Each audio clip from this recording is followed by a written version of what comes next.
The digital numbers on the bedside clock shift silently. It is 3 in the morning. The world outside is anchored in the heavy, absolute stillness of the deep night.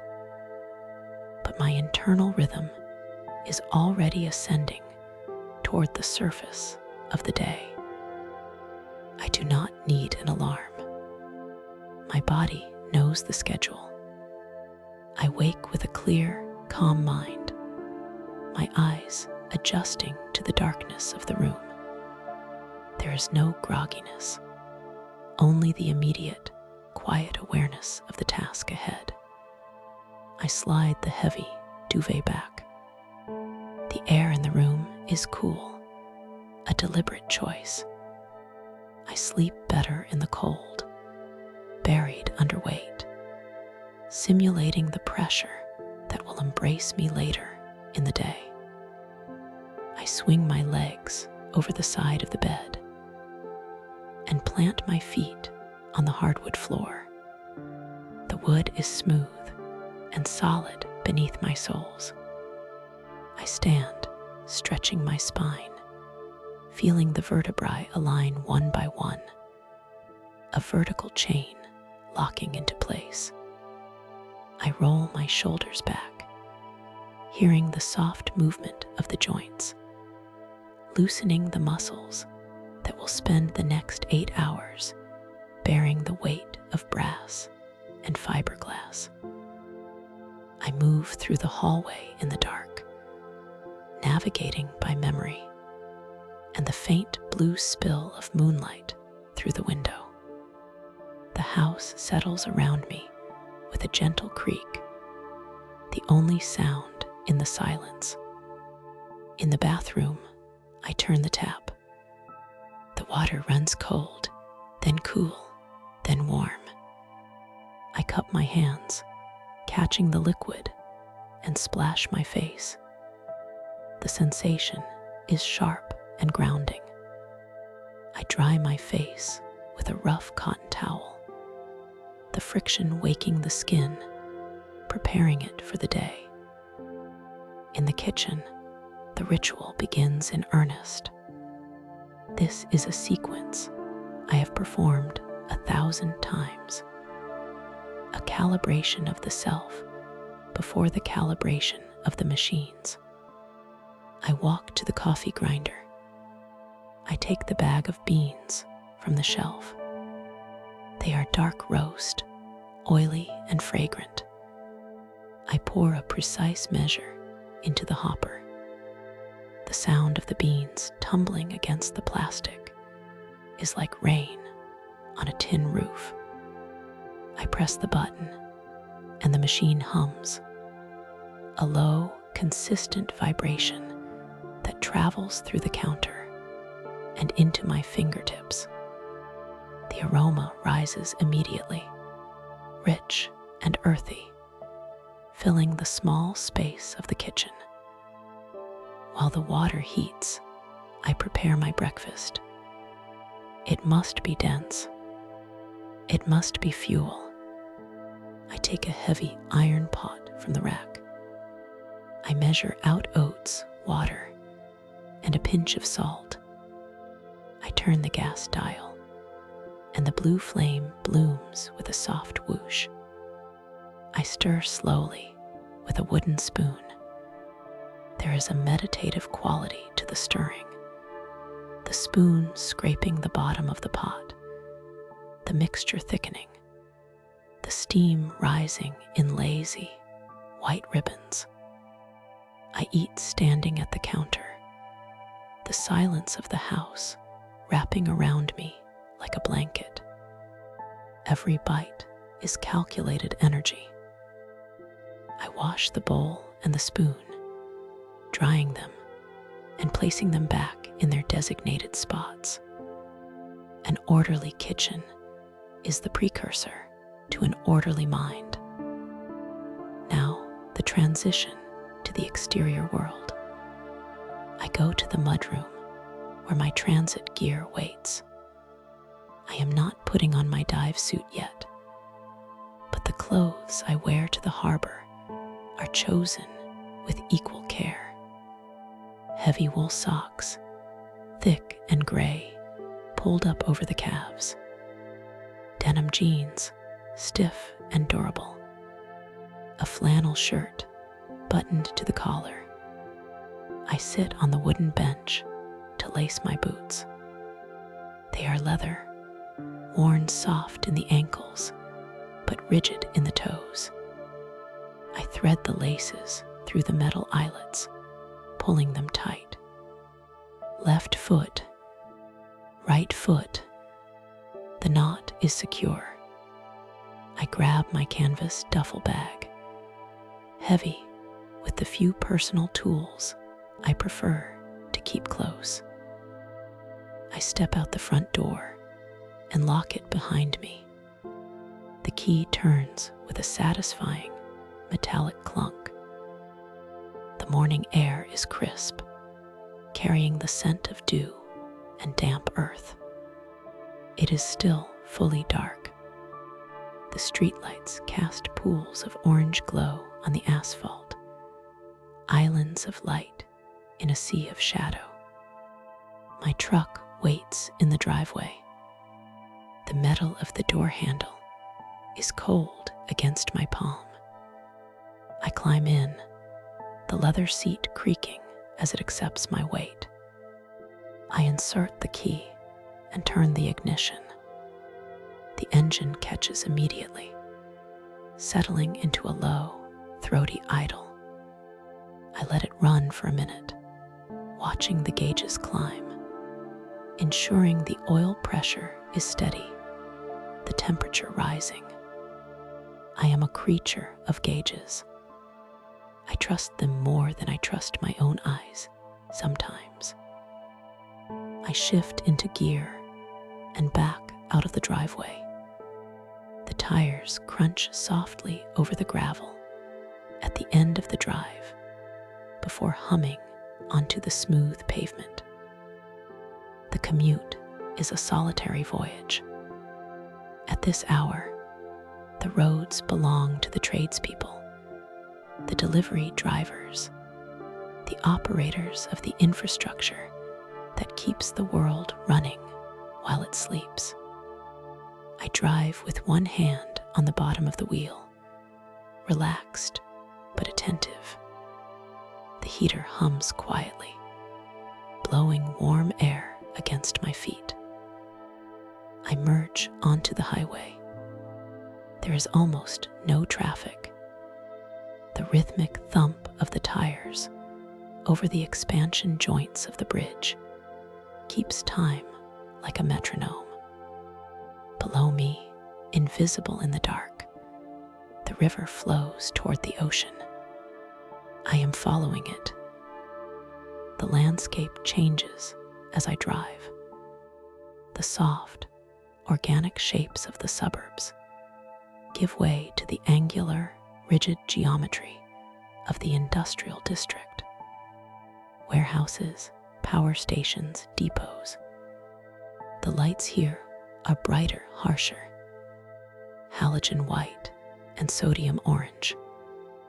I take the exit toward the harbor, the road becoming rougher, marked by the heavy treads of semi-trucks and cranes.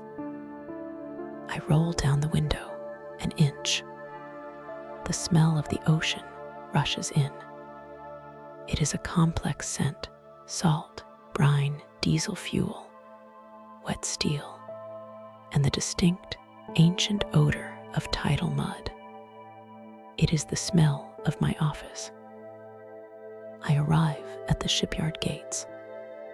The security guard, a man I have nodded to for 3 years, waves me through from his illuminated booth. I drive slowly now, navigating the labyrinth of shipping containers stacked like colorful bricks against the night sky. I park in the designated lot near the dry dock. I kill the engine. The silence rushes back in, heavier now, punctuated by the distant clang of metal on metal and the cry of an early gull. I grab my duffel bag and step out. The wind is stronger here, coming off the water with a bite.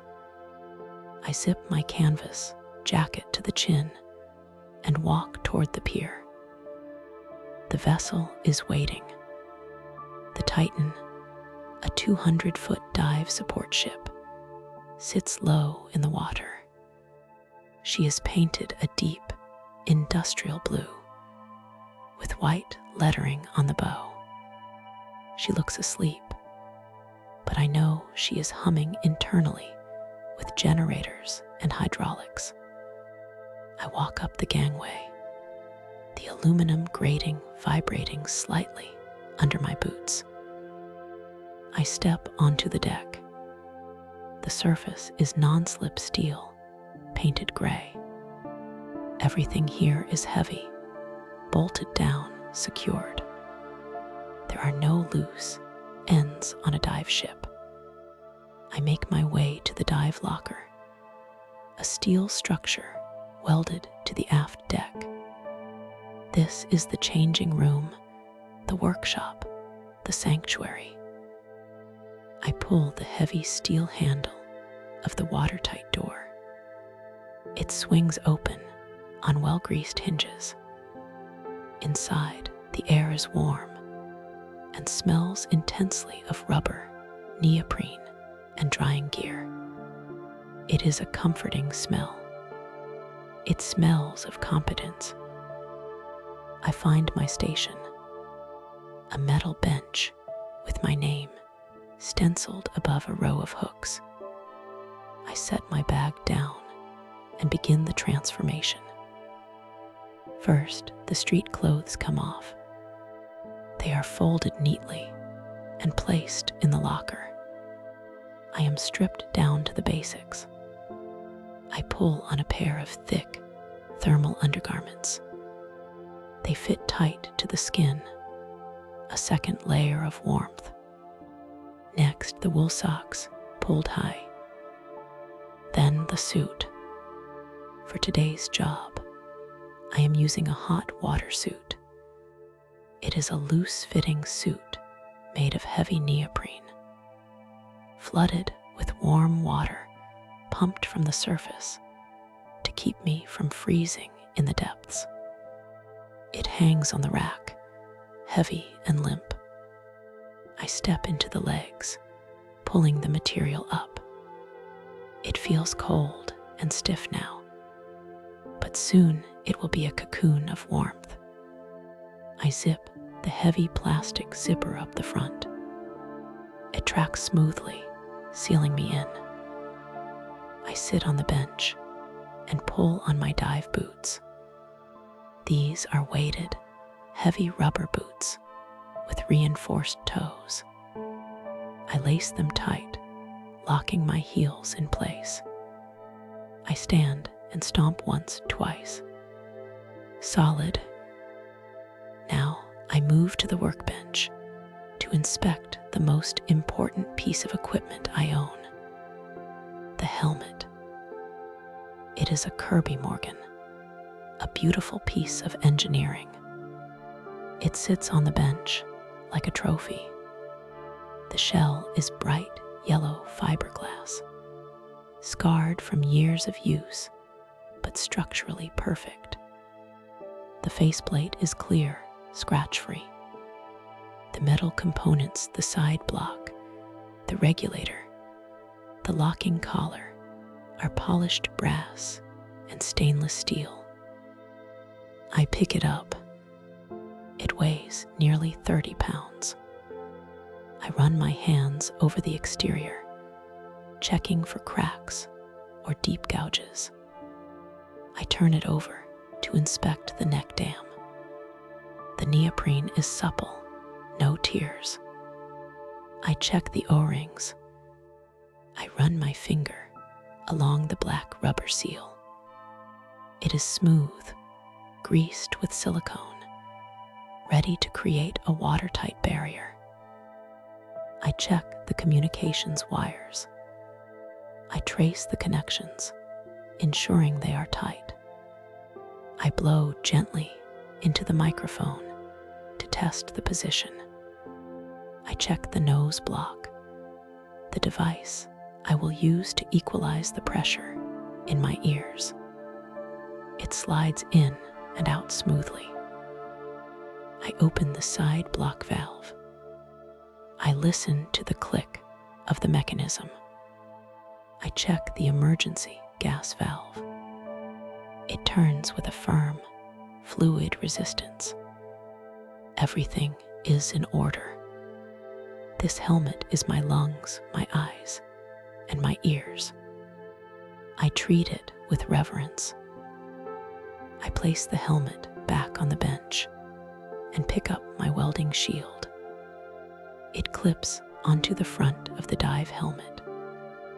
The lens is dark, designed to filter out the blinding brilliance of the electric arc underwater. I wipe the lens with a microfiber cloth, removing a speck of dust.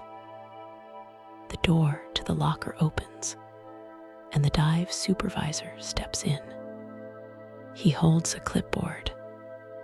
He is a man of few words, which I appreciate. He nods at me. I nod back. The briefing will be in 10 minutes. I finish my prep. I locate my welding gloves. They are thick rubber with long gauntlets. I check them for punctures. A hole in a glove while welding underwater is not just wet. It is a path for electricity. They are intact. I grab my harness. It is a heavy web of nylon straps and stainless steel D-rings. I slip my arms through the straps and buckle it across my chest.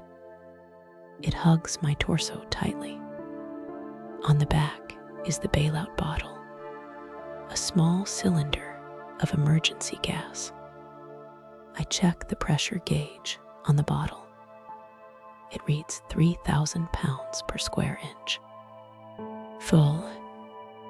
I am ready. I am armored.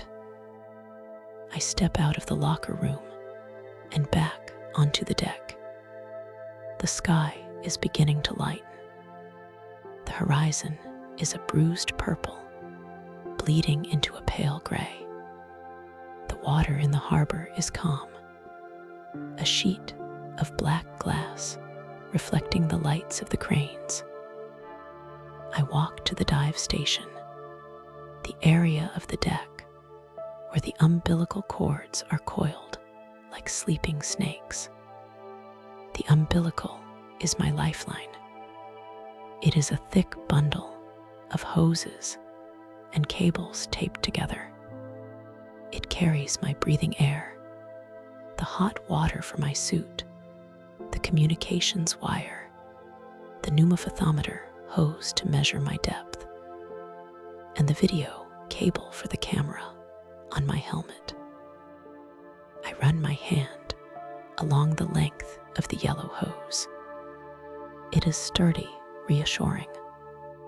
The tender, the person who will manage my line from the surface, is already there. He is arranging the coil in a figure-8 pattern on the deck to ensure it runs out smoothly without kinking. We do not speak, but we work in concert. I check the end of the umbilical that will attach to my helmet. The brass fittings are clean. The threads are bright. I look over the side of the ship. The water is dark and uninviting to the uninitiated, but to me, it looks like a workspace. I can see the faint outline of the structure we are working on. A massive steel cofferdam attached to the hull of a neighboring freighter. I walk over to the welding generator. It is a massive diesel machine bolted to the deck. I check the ground clamp. It is secure. I check the stinger, the tool that will hold the burning electrode. It is a specialized underwater model, insulated, heavy, and painted bright orange for visibility. I toggle the safety switch. It snaps back and forth with a solid click. I inspect the box of electrodes. They are coated in a waterproof wax. I take a handful and place them in the quiver that hangs from my belt. The sun is just beginning to crest the horizon now. The first rays of light hit the water, turning the oil sheen into a rainbow. The port is waking up. I hear the distant rumble of a container crane starting its day, the screech of metal wheels on tracks. A tugboat blows its horn, a deep, resonant bass note that vibrates in my chest. I lean against the railing, feeling the cold steel through my gloves. I close my eyes for a moment, visualizing the job. I see the seam I need to weld. I feel the position of my body in the water.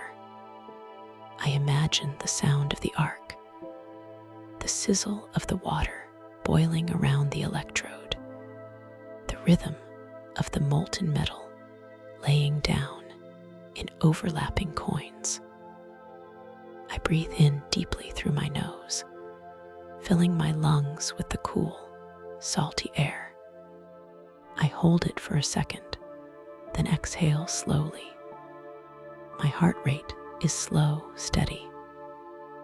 The supervisor walks over to the dive control station, a shack filled with monitors and communication radios.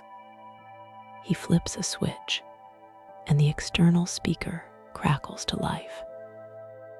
Dive team, assemble for toolbox talk. His voice broadcasts across the deck. I push off the railing. The anticipation is a physical weight, but it is not heavy. It is grounding. The preparation is done. The commute is over. The world above the water is becoming secondary. My mind is already descending. I walk toward the control station, my weighted boots thudding rhythmically against the steel deck. 1 step, 2 steps, 3 steps.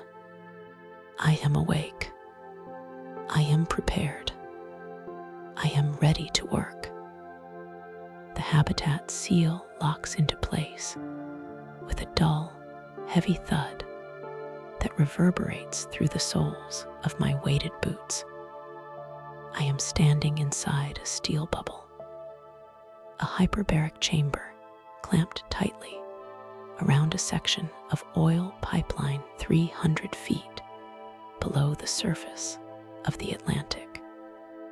My partner, Jensen, is a bulky silhouette in the dim emergency, lighting across from me. We do not need to speak. We know the choreography. I reach out with my gloved hand and turn the valve for the displacement system. The sound is a deep, pressurized hiss, like a sleeping dragon exhaling. As the inert gas mixture pushes the seawater out through the floor of the habitat, I watch the water level recede. It moves smoothly down the rusted steel walls, revealing the pipeline inch by inch. The dark, cold ocean is pushed back, leaving us in a pocket of dry, pressurized air. When the water is gone, the internal lights flicker and hum to full brightness. The space is illuminated in a clinical, stark white. It smells different here than in the open water. It smells of ozone, damp iron, and the rubber of our suits. I disconnect my umbilical from the external manifold and plug into the habitat's internal life support. The click of the brass coupling is sharp and satisfying. I check my gauges. Oxygen partial pressure is stable. The flow is rhythmic. Inhale, click, exhale, whoosh. Now the work begins. The pipe in front of us is 36 inches in diameter, a massive artery of steel that has suffered a stress fracture. Our job is to grind it out and lay a fresh bead of metal, fusing it back into a single, unbreakable whole. I unclip the pneumatic grinder from my tool belt. It is heavy, solid, and cold. The body of the tool is scarred from years of use, the metal casing polished smooth by the friction of my gloves. I connect the air hose. There is a sharp snap as the collar slides home. I test the trigger. The tool whirs to life.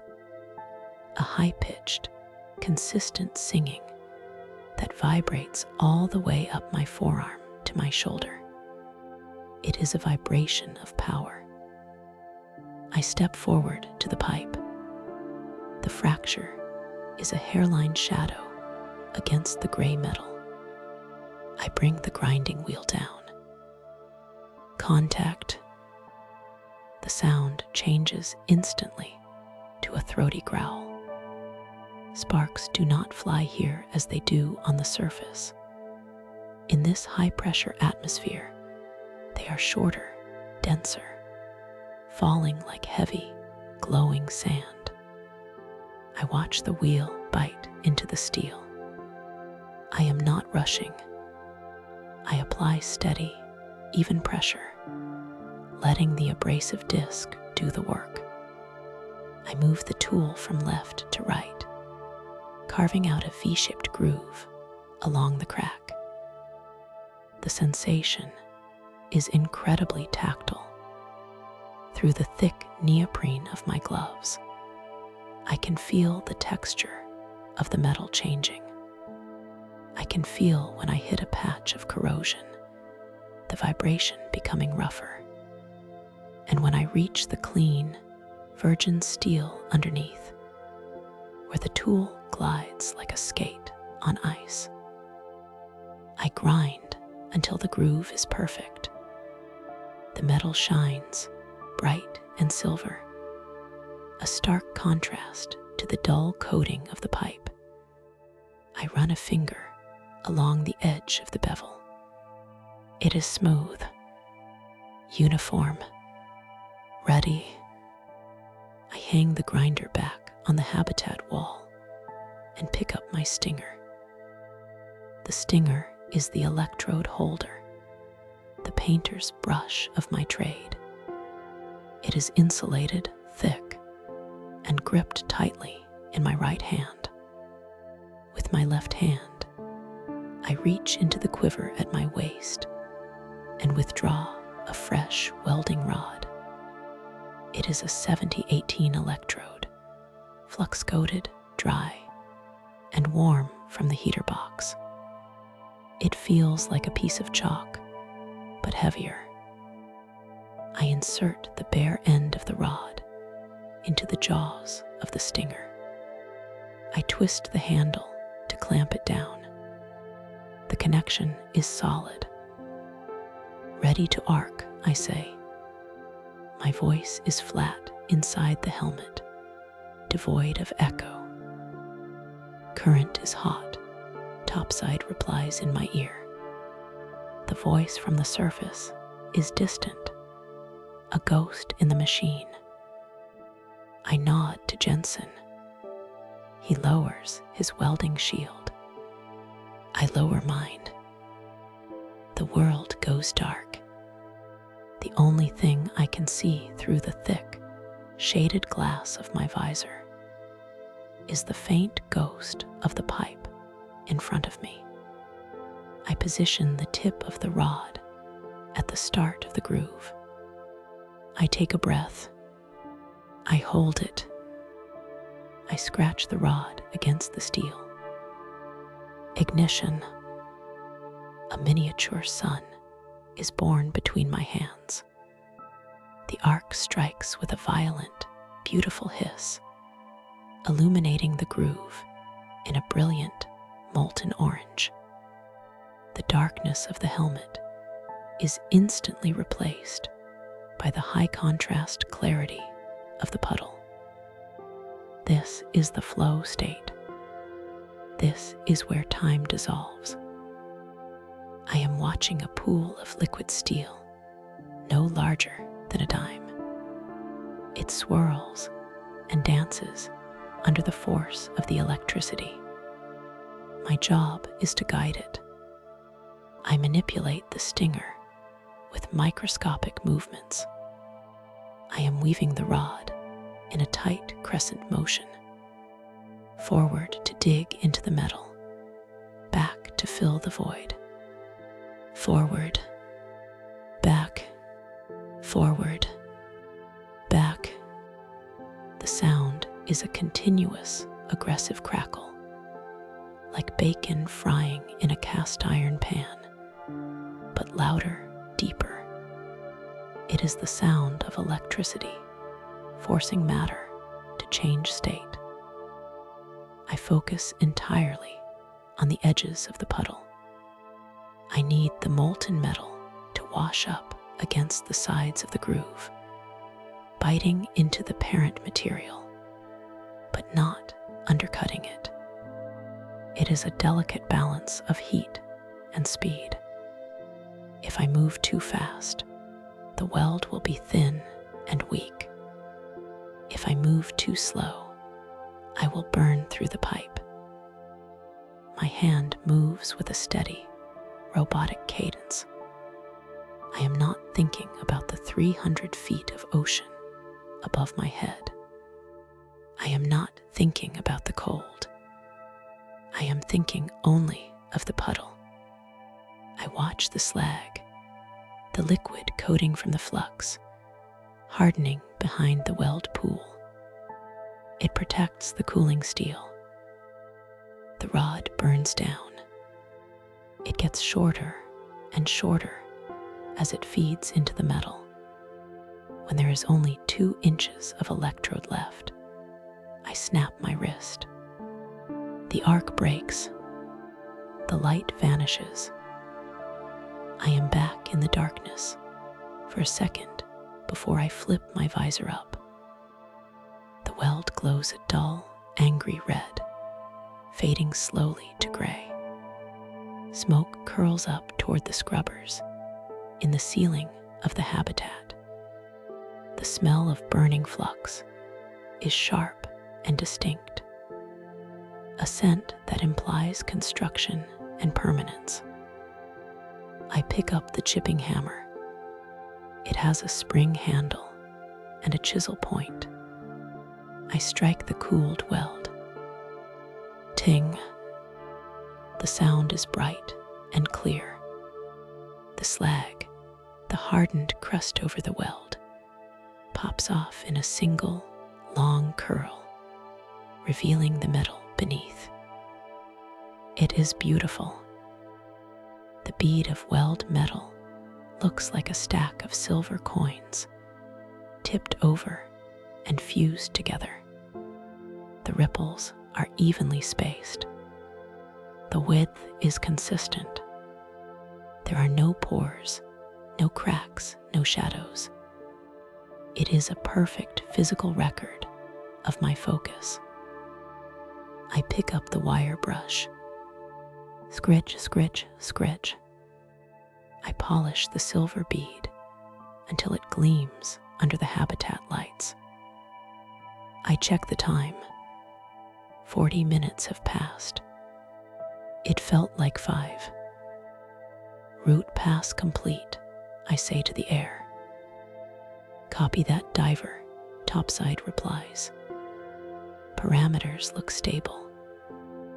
I reach for another rod. The rhythm begins again. Load the stinger.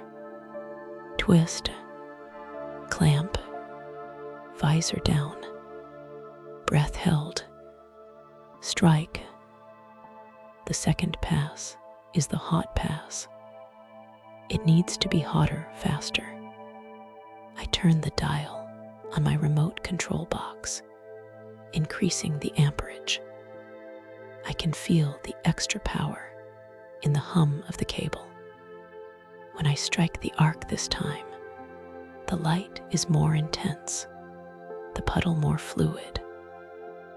I am weaving wider now, covering the first bead, fusing it deeper into the pipe walls. My body is locked in a tripod position, feet planted wide, left shoulder leaning against the habitat wall for stability. Only my forearms move. My breathing is shallow and controlled, synchronized with the weave. Inhale on the left side of the weld. Exhale on the right. The repetition is hypnotic. There is no room for anxiety in the puddle. The chaotic world of the surface, with its bills and traffic and noise, does not exist. There is only the arc. There is only the satisfying transformation of solid to liquid and back to solid. I am knitting steel with fire. Jensen is working on the opposite side of the pipe. I cannot see him, but I can see the blue-white flashes of his arc reflecting off the wet walls of the habitat. We are working in tandem, keeping the heat input balanced so the pipe does not warp. When he stops to change a rod, I can feel the vibration of his chipping hammer through the floor grating. It is a form of communication. Ting, ting, ting. He is done with his section. He is waiting for me. I reach the end of my run. I snap the arc. Darkness. Visor up. My shoulders are heavy. A pleasant, warm fatigue settling into the muscles. I stretch my neck, hearing the faint creak of the vertebrae. I inspect the work. The groove is now half filled. The metal is thick and shiny. I take a moment to clean my tools. I run the wire brush over the jaws of the stinger, removing a buildup of soot. I wipe the lens of my welding helmet with a soft rag. Clarity is essential. If I cannot see the puddle, I cannot control it. I look out the small viewport of the habitat. Outside, in the eternal night of the abyss, a small, curious squid hovers near the glass, illuminated by our spill light. It watches me with a giant, unblinking eye, then darts away into the black. I am an alien in its world, building a steel cage. I turn back to the pipe. It is time for the cap, the final layer of weld that will sit just above the surface of the pipe. This is the aesthetic pass. This is the one that the inspectors will photograph. It has to be flawless. I select a smaller diameter rod for the cap. I want fine control. I begin The arc stabilizes instantly. I watch the liquid metal wet out to the edges of the bevel. I count in my head to maintain the rhythm. 1 Mississippi, move. 2 Mississippi, move. The motion is a figure-8 pattern now, a subtle manipulation that spreads the metal flat and wide. I watch the solidification lines forming behind the arc. They look like the wake of a boat, V-shaped ripples pointing in the direction of travel. They are symmetrical. They are perfect. The heat in the habitat is rising. The welding generates a tremendous amount of thermal energy. I can feel a bead of sweat trickle down my temple, just inside the seal of my helmet. I ignore it. I cannot reach it. It is just a sensation, part of the environment. I reach the end of the seam where my weld meets Jensen's.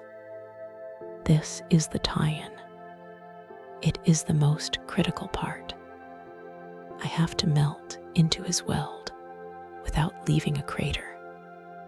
I circle the rod, swirling the puddle, adding just a drop more metal, then slowly, agonizingly slowly, I draw the arc away, lengthening it until it snaps.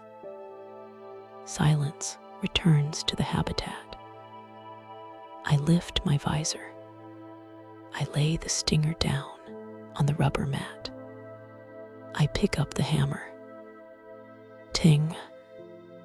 The slag falls away in a single piece, exposing a wide, shimmering band of silver scales. The tie-in is invisible. The two welds have become one. I run my gloved hand over the cap. It is smooth, with a texture like a vinyl record. It radiates heat, warming my palm through the glove. Cap is finished, I say. Good flow, diver, Jensen says. It is the first time he has spoken in an hour. He nods at my work. It is the highest compliment. I begin the process of breaking down. I unplug the stinger and coil the heavy copper cable. I wipe down the grinder and stow it in its latch. Every tool has a home. Every movement is deliberate. I look at the pipe. An hour ago, it was broken. Now it is whole. The repair is stronger than the original steel. There is a deep, resonant satisfaction in that. I have mended something broken. I have used fire and focus to create order out of chaos. My breathing slows. The adrenaline of the arc fades, replaced by the heavy, comfortable weight of a job well done. I lean back against the habitat wall and close my eyes for a second, listening to the hum of the scrubbers and the distant, muffled pressure of the ocean pushing against our steel bubble. We are safe. The work is good. The morning flows into the afternoon. The transition from the crushing darkness of the ocean floor to the safety of the saturation system is not sudden. It is a process of gradients, a slow and deliberate shift in pressure, temperature, and atmosphere. We do not simply open a door and step out. We dock, we seal, we equalize. I feel the diving bell shudder gently as it mates with the transfer trunk of the deck decompression chamber.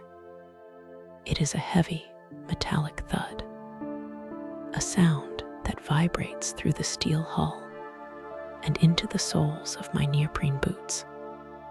It is the sound of arrival.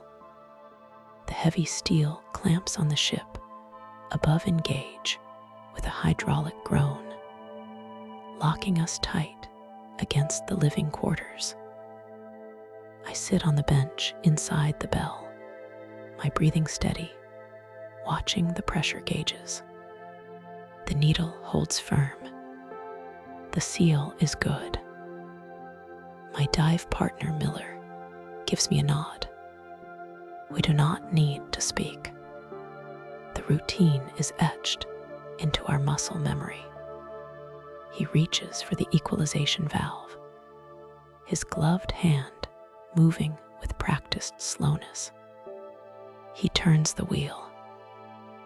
A sharp hiss fills the small spherical room.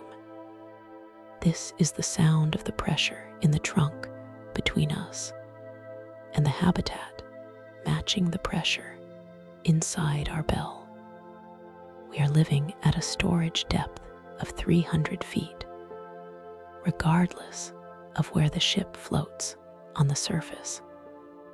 We carry that pressure with us. The hiss creates a rising pitch, a white noise that wraps around my helmet.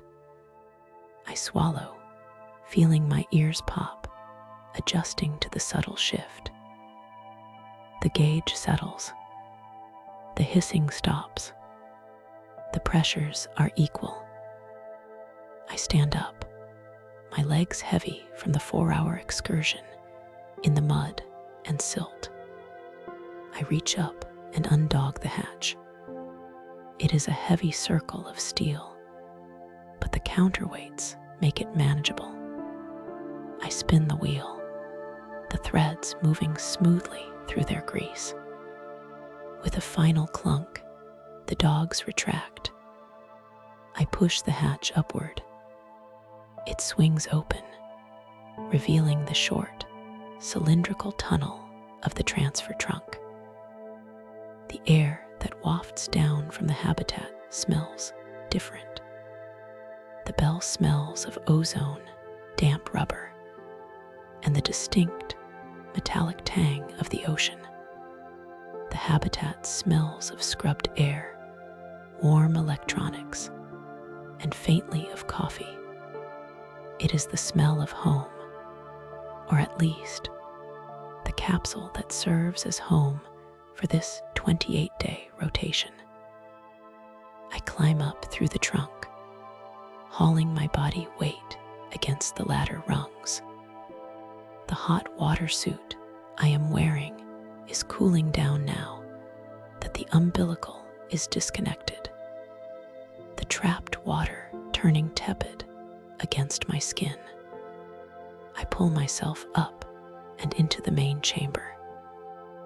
The living space is compact, a cylinder of white painted steel and brushed aluminum, filled with the soft, constant hum of the environmental control unit. It is warm here.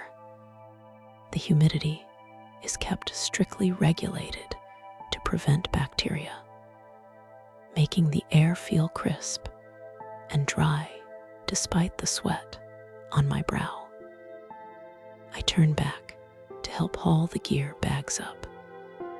We move efficiently, creating a pile of wet equipment on the rubber matting of the wet pot, the entryway to our living quarters. Now begins the shedding of the skin. I unzip the heavy rubber of the hot water suit. It makes a wet, peeling sound as I strip it down from my shoulders. The suit is thick, designed to circulate hot water pumped from the surface directly over my body to keep hypothermia at bay in the freezing depths. Now it is just a heavy burden. I step out of it, peeling the neoprene from my legs leaving the suit in a heap to be rinsed later. Underneath, I am wearing a thin liner, soaked through. I strip that off as well, placing it in the laundry bag. The air of the chamber hits my skin. It feels good. It feels unrestricted. I step into the small shower cubicle, partitioned off in the corner of the wet pot. Water is a precious resource down here, and waste management is a complex engineering challenge. So showers are short and functional. I press the button. The water is hot, instantly soothing the stiff muscles in my lower back and shoulders. I grab the bar of antimicrobial soap. It has a clean, medicinal scent that cuts through the salt. I lather up, scrubbing the residue of the dye from my arms, my neck, my face. I close my eyes and let the water run over my head for 10 seconds, listening to the drain gurgle as it sucks the water away to be processed. Turning off the water, I reach for a towel. It is rough, warm, and dry. I dry myself vigorously, stimulating the blood flow. The friction feels grounding. I am clean. I am back. I am safe. I step out of the wet pot and into the main living area. I pull on a pair of loose, gray cotton sweatpants and a fresh, dry t-shirt. The fabric is soft, a stark contrast to the stiff rubber of the work suit. I slide my feet into a pair of wool socks. The floor of the chamber is made of aluminum grating, so the socks provide a necessary cushion. It is time for the midday meal. In the saturation chamber, food is our primary link to the surface world.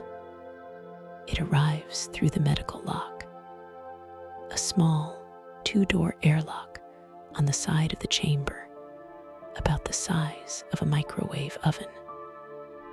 I hear the phone buzz on the wall. I pick up the receiver. It is the life support technician, the LSD, calling from the control room on the ship's deck above. Lunch is coming down, the voice says. Standing by, I reply. I walk over to the medical lock. I watch the pressure gauge on the small door. The needle rises as the LSD pressurizes the small box from the outside to match our internal depth. I listen to the gas rushing in. It is a higher pitch than the trunk equalization, a sharp, singing whistle. When the needle matches our depth, the whistle cuts out. I hear the mechanical clack of the outer door being secured, followed by the notification over the intercom. Lock is yours. I grip the handle of the inner door. It is cold stainless steel. I rotate it 90 degrees. The locking mechanism disengages with a smooth, heavy slide. I pull the door open. Inside the small steel box sits a deep, rectangular tray covered in foil. Beside it, a plastic pitcher of juice and a stack of paper napkins. The smell hits me instantly, rushing out of the small lock and filling the habitat. It is rich and savory. Roast beef, gravy, roasted root vegetables. I carefully slide the tray out, balancing it in my hands. I gently kick the door shut with my foot and spin the handle to lock it again. Lock is secure, I say into the intercom. I carry the tray to the small fold-down table in the center of the living pod. Miller is already sitting there, wearing his own dry cottons, looking tired but relaxed. We sit opposite each other. I peel back the foil. Steam rises in a thick, curling cloud, instantly dissipating into the scrubbed air of the chamber. The galley crew on the ship knows that taste is dulled under pressure, so they season the food aggressively. The aroma is intense. Rosemary, thyme, black pepper, and the deep umami scent of roasted meat. We serve ourselves. I pile my plate high. Saturation diving burns an incredible amount of calories. The cold and the pressure demand fuel. I take a large portion of the beef, glistening with dark gravy, and a mound of golden roasted potatoes. I pick up my fork. The metal feels light in my hand after wielding heavy wrenches and welding stingers all morning. I take the first bite. The beef is tender, falling apart with almost no resistance. The flavor is profound, a burst of salt and savory warmth that spreads from my tongue down to my stomach. I chew slowly, deliberately. There is no rush now. The shift is over. The next team is prepping to dive. But for us, the world has shrunk to this table and this meal. I take a sip of the apple juice. It is cold and sweet, cutting through the richness of the gravy. I can feel the liquid moving down my throat, cool and refreshing. We eat in a companionable silence. In the helium-oxygen atmosphere, our voices are pitched high. The Donald Duck effect that is a constant reality of our lives. Because of this, and because of the fatigue, we tend to speak less or use short, efficient sentences. But mostly, we just appreciate the quiet. I focus on the texture of a roasted carrot. It is soft on the inside, caramelized on the outside. I mash it against the roof of my mouth. I am not thinking about the welding seam I just finished.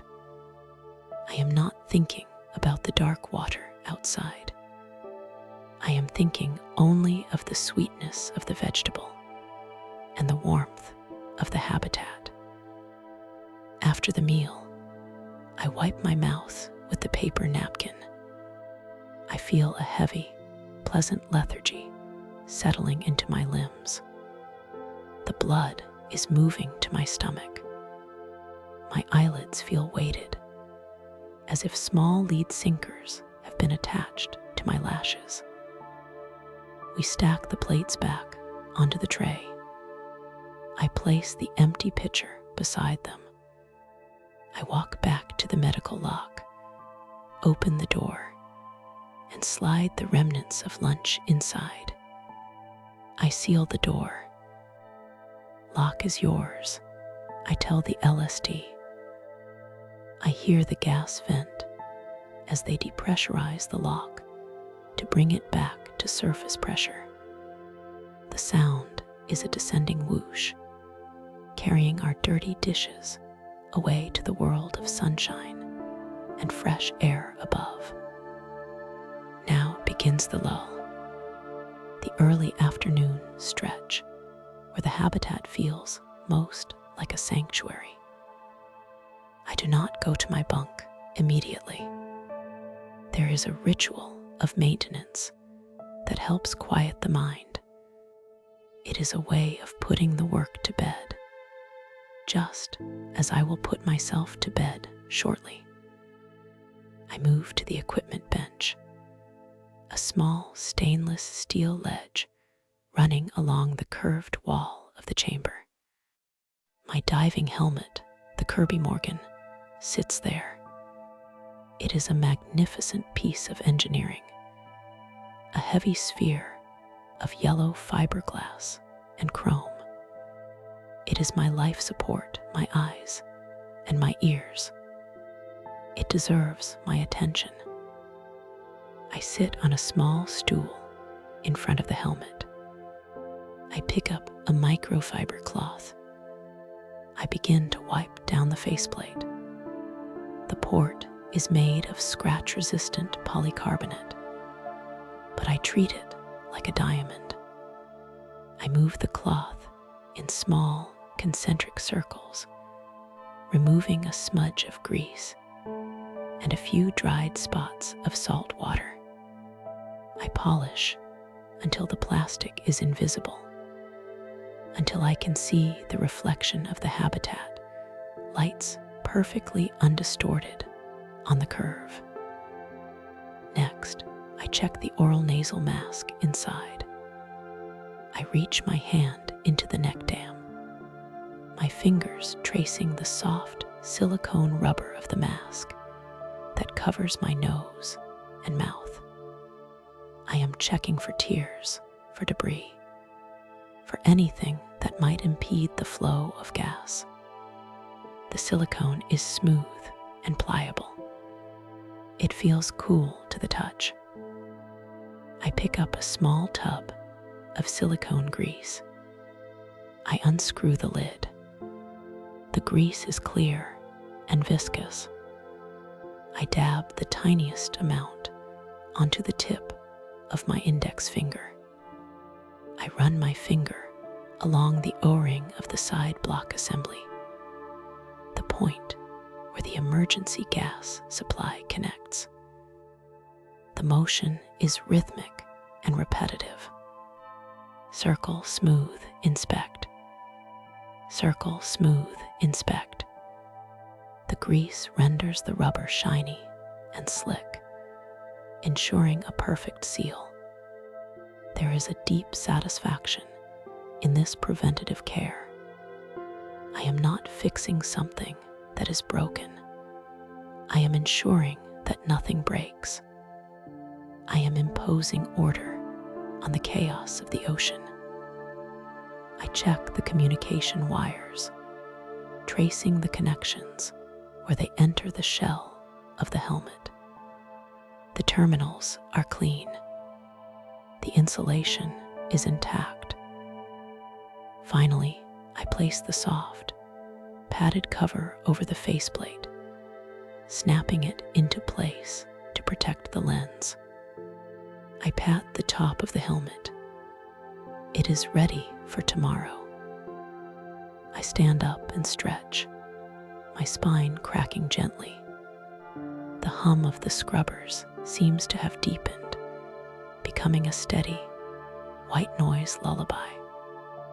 The lights in the habitat are dimmed slightly by the LSD to simulate the passing of time, helping our circadian rhythms adjust to a world without sunrise or sunset. I walk to my bunk. It is a small alcove set into the wall, separated from the main space by a thick, fire-retardant curtain. I climb in. The mattress is firm foam. The sheets are standard issue cotton, clean and crisp. I pull the heavy wool blanket up over my legs. The blanket has a coarse weave that I can feel through my sweatpants, a texture that speaks of utility and warmth. I lie back, clasping my hands behind my head. I stare up at the curved ceiling of my bunk. There is a small reading light, but I leave it off. The ambient light filtering through the curtain is enough. I let my body sink into the mattress. I consciously release the tension from my jaw. I drop my shoulders. I unclench my hands. The environment here is entirely artificial, yet it has a heartbeat. I listen to the rhythm of the saturation system. Whir. That is the carbon dioxide scrubber fan, spinning endlessly, pulling the stale air through the chemical absorbent beds. Click hiss. That is the solenoid valve on the oxygen injection system, adding a tiny, measured puff of pure oxygen to replace what we have metabolized. Thrum. That is the hydraulic pump for the hot water system, circulating fluid through the veins of the habitat's heating pipes. It is a mechanical symphony of survival. It is the sound of competence. I reach for a book I have stashed in the netting pouch on the wall. It is a paperback, worn at the corners. I do not open it yet. I just hold it, feeling the texture of the paper, the weight of the object. My mind drifts back to the weld I completed this morning. I visualize the bead. I see the molten puddle of metal, the way it flowed under the arc. I see the perfect ripples of the cap, consistent and smooth. I think about the X-ray inspection that will happen later. I feel confident. It was a good weld. I followed the procedure. I controlled the heat. I managed the puddle. There is no anxiety in this reflection, only the quiet pride of a craftsman. The job is done. The seal is holding. I turn onto my side, facing the wall of the habitat. The steel is cool near the hull, but the air is warm. I tuck the blanket around my shoulder. I open the book to my bookmark. I read a paragraph, but the words swim slightly. The focus required to read feels like too much effort. I let my eyes lose focus. I let the book rest on my chest. The afternoon stretches out before me. There is nowhere to go. There are no errands to run. There is no commute. There is only this safe, pressurized cocoon and the time to recover. I close my eyes. The darkness behind my eyelids is not empty. It is filled with the sensation of floating. Even here, in the dry bunk, the memory of the water holds me. I feel the phantom sensation of the swell, the gentle rocking of the ocean far above the ship, transmitted down the lift wires, through the hull, and into my bed. It is a very subtle sway, barely verifying gravity. Breathing in, the air is dense, rich with helium. It fills the lungs easily. Breathing out, the tension flows out with the breath. I am aware of Miller in the bunk below me. I hear the rustle of his pages turning. The sound is dry and crisp. It is a comfortable presence. We are a team, resting in sync, waiting for the rotation of the clock. I think about the tools on my belt, hanging in the wet pot. The chipping hammer, the wire brush, the knife. They are cleaned, dried, and oiled. They are waiting. I think about the ship above, the dynamic positioning thrusters holding it perfectly stationary against the wind and current. 100 people working to keep this small bubble of air safe at the bottom of the sea. I feel a profound sense of connection to the machinery. I am a part of this system. I am the biological component in a vast steel organism. And right now, the organism is in stasis. My breathing slows. The rhythm of the scrubbers matches the rhythm of my heart.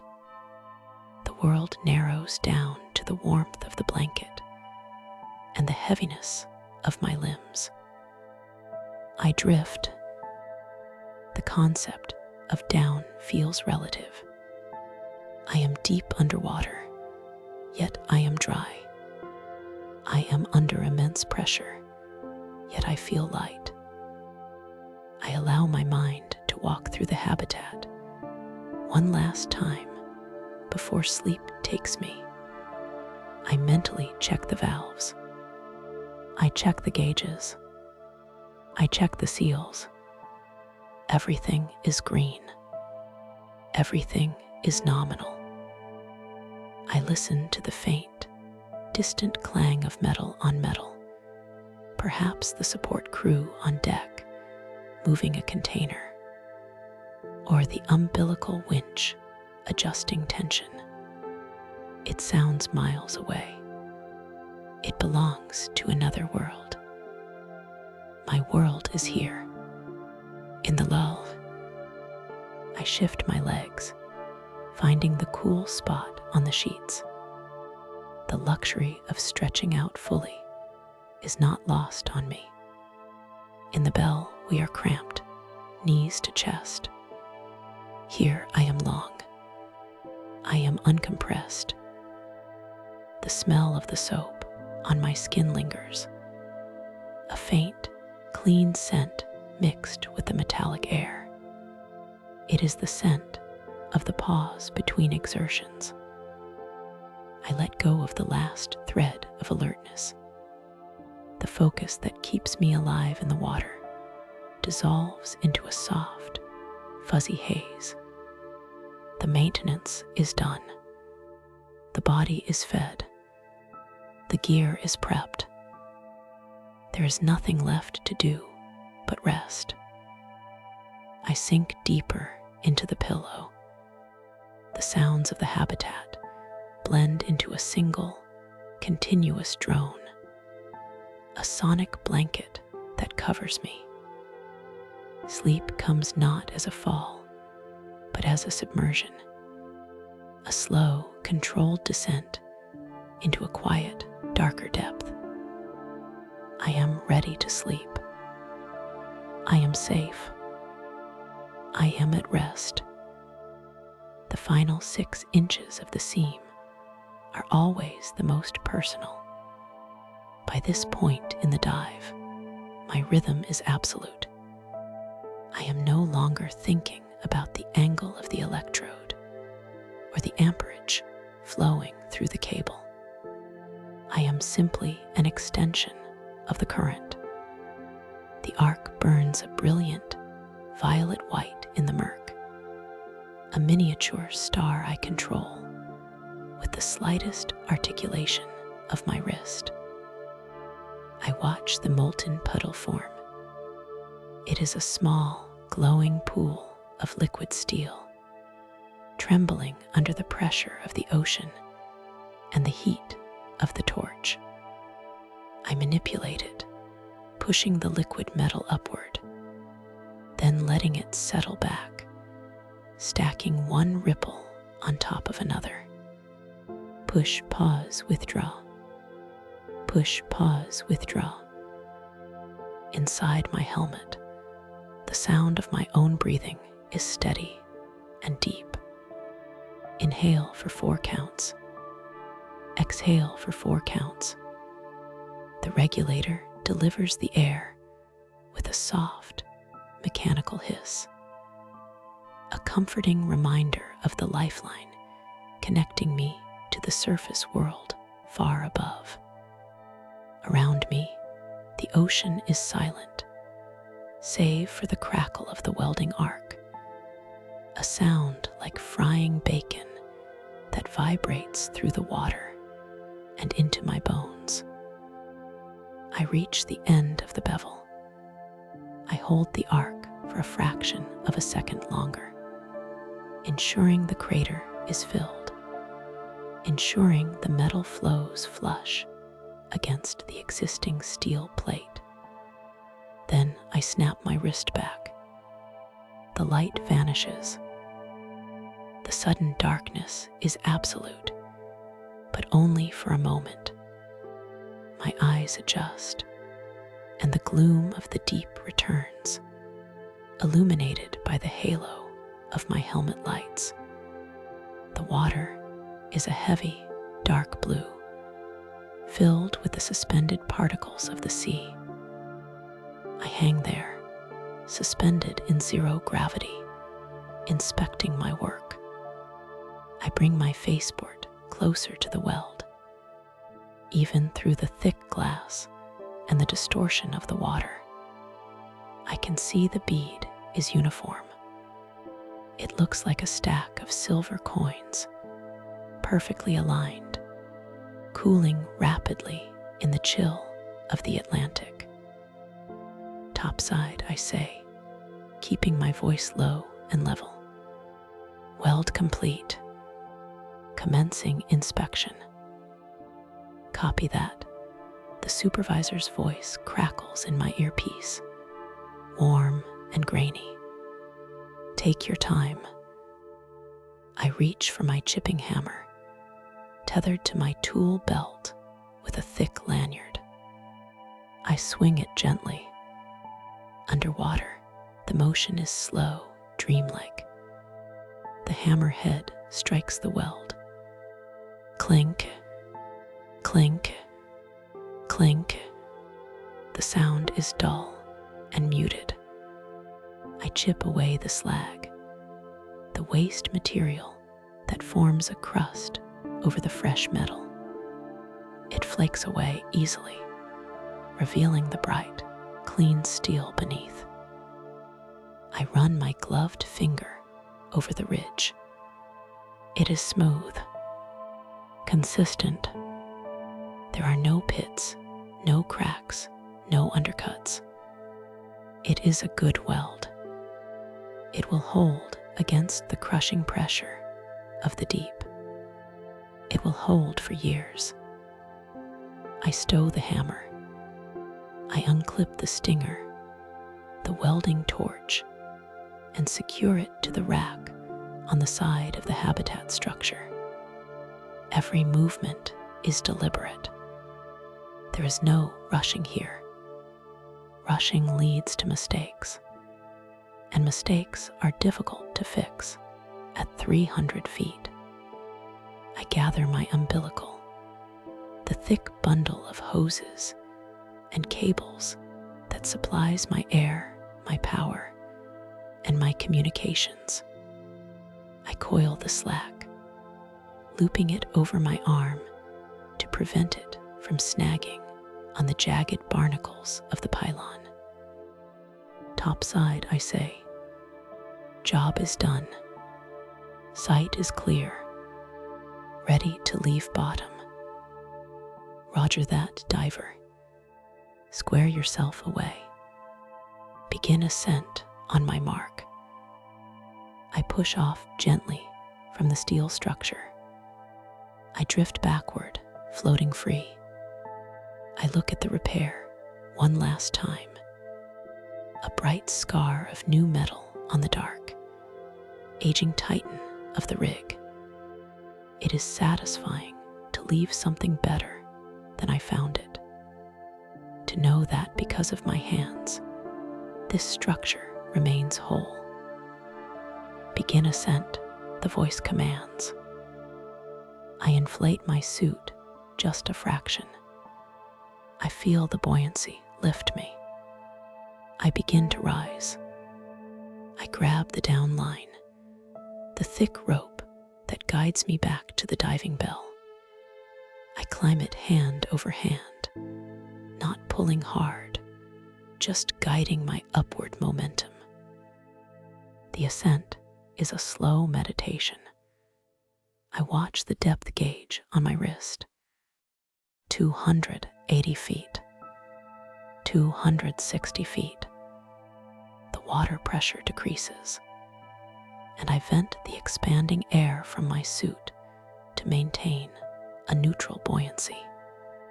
A stream of silver bubbles cascades from my exhaust valve, racing me to the surface. They wobble and merge, growing larger as they rise, disappearing into the ceiling of blue above. I reach the stage, the open metal cage that will lift me the rest of the way. I swing my legs inside and stand on the grating. I clip my harness to the safety rail. I signal the tender via the camera mounted on the frame. I give a slow thumbs up. The stage jerks slightly, then begins to rise smoothly.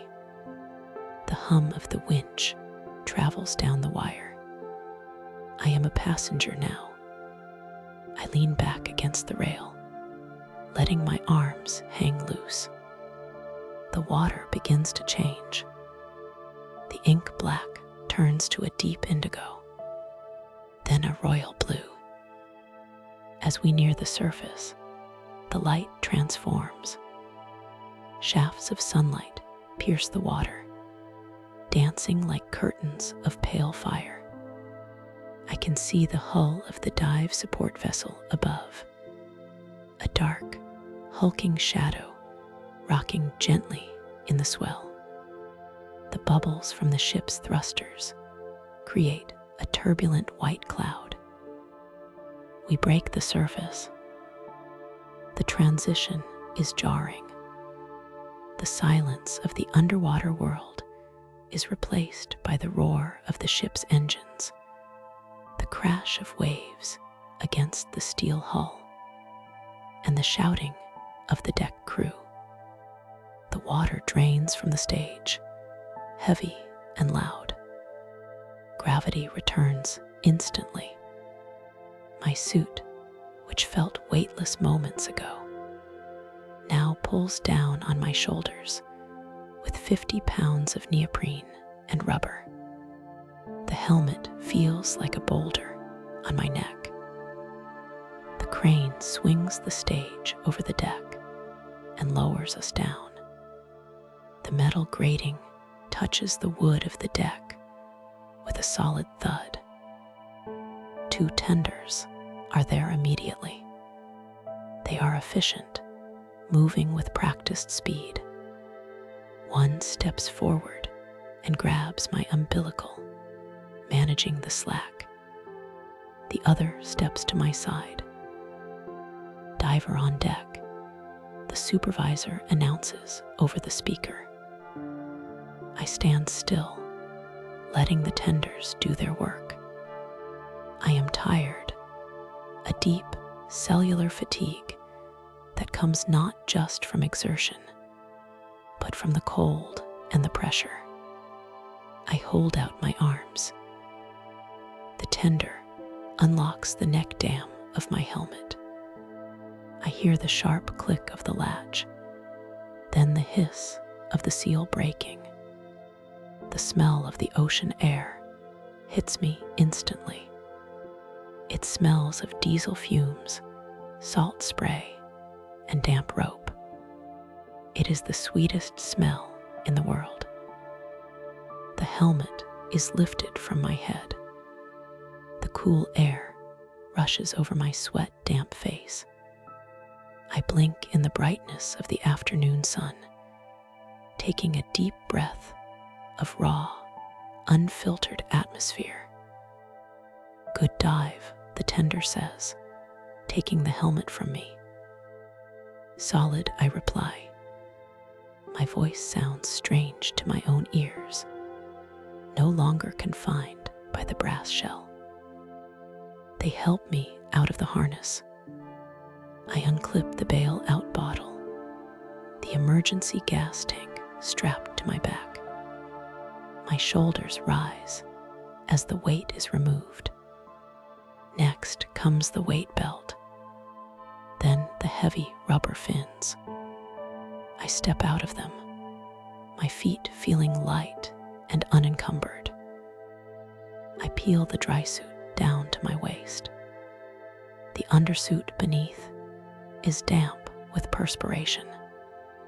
I sit on the wooden bench provided for the divers, leaning back against the bulkhead. I take a moment to just sit, to feel the gentle roll of the ship beneath me, to watch the horizon, a sharp line where the gray-blue ocean meets the pale blue sky. I pick up a bottle of water and drink. It is room temperature, but it feels incredibly cold and refreshing. I drain half the bottle in one long pull. The cleanup begins. It is part of the ritual. I do not leave my gear for others to clean. I walk to the wash down station. I take the fresh water hose and rinse the salt from my suit. I rinse the helmet, flushing the valves, washing the sand from the locking mechanism. I wipe down the faceport with a soft cloth, ensuring no water spots remain to obscure the view for tomorrow. I coil my hose. I hang my suit on the drying rack, shaping the arms so they dry evenly. I place the helmet in its padded bag, treating it with the reverence due the object that keeps me alive. Every buckle is checked. Every seal is inspected one last time. I walk into the ship's superstructure, the steel decks vibrating under my boots. I head to the locker room. The air conditioning is cool and dry. I strip off the damp undergarments and step into the shower. The hot water is a shock, then a blessing. I stand under the spray for a long time, letting the heat soak into my muscles, driving out the lingering chill of the deep Atlantic. I scrub my hands with rough soap, washing away the metallic smell of the welding fumes and the grease of the machinery. I wash my hair, closing my eyes, listening to the drumming of the water on the tile. It is a different sound than the ocean, sharper, more domestic. I dry off with a rough white towel. I dress in clean, dry clothes, soft cotton sweatpants, a loose flannel shirt, thick wool socks. The fabric feels gentle against my skin, which is tender from the hours spent in the suit. I pack my bag. I check out with the dive supervisor. We exchange a nod. The paperwork is done. The logs are filled. The weld is recorded. I walk down the gangway to the dock. The sun is beginning to set, painting the sky in shades of bruised purple and burnt orange. The harbor is busy, seagulls crying out as they circle the fishing boats, the clanking of chains, the low thrum of idling engines. But I am apart from it now. My work is done. I reach my truck. It is parked in the far corner of the lot, facing the water. I unlock the door and slide into the driver's seat. The cab is quiet and still.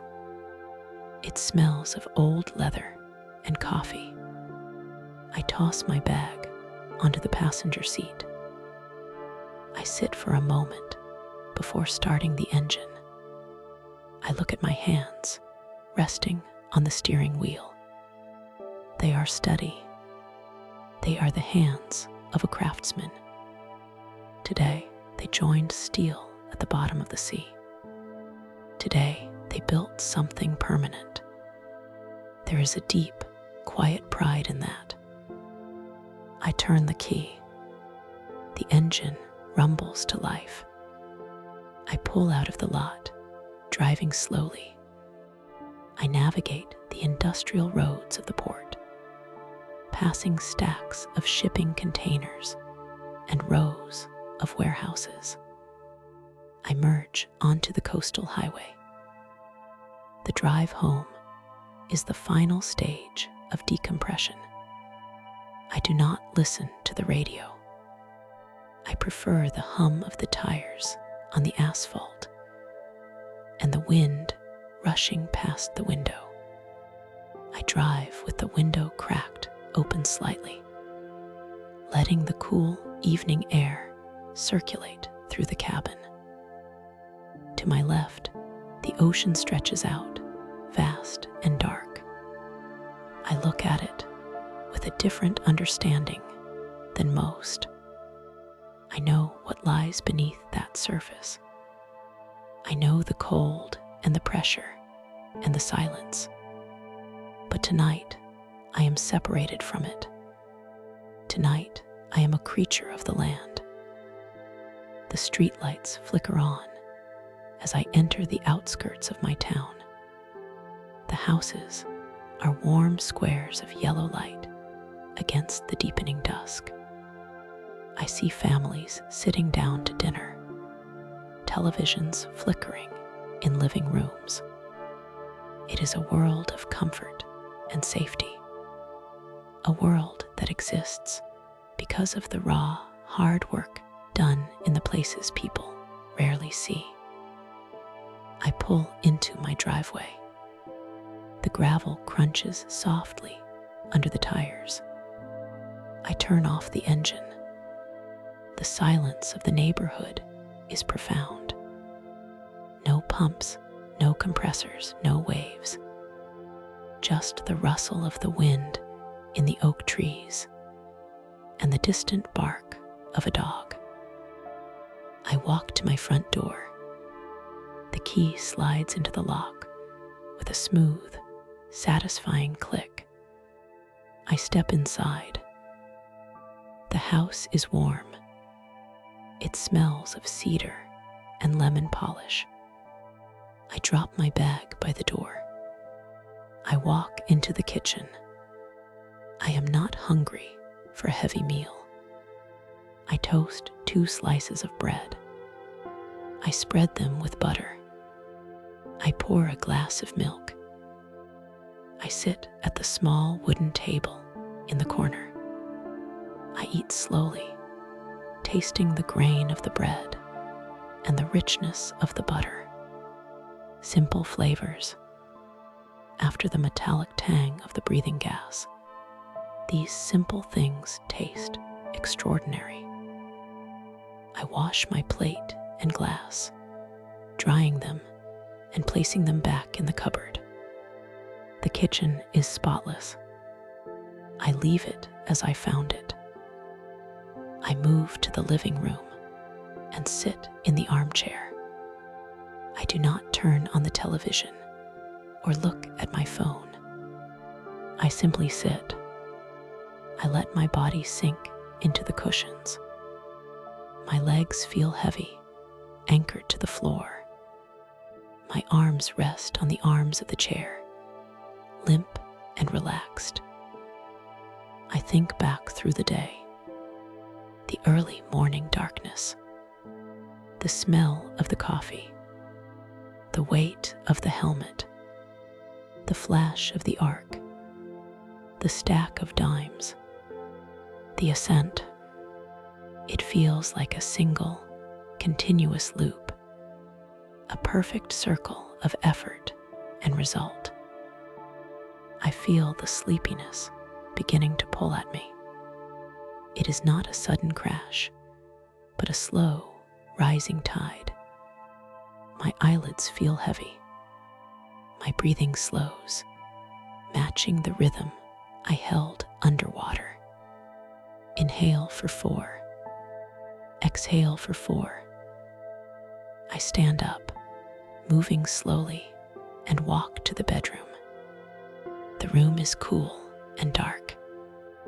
I pull back the covers of the bed. The sheets are crisp and clean. I lie down. The mattress supports my back, aligning my spine.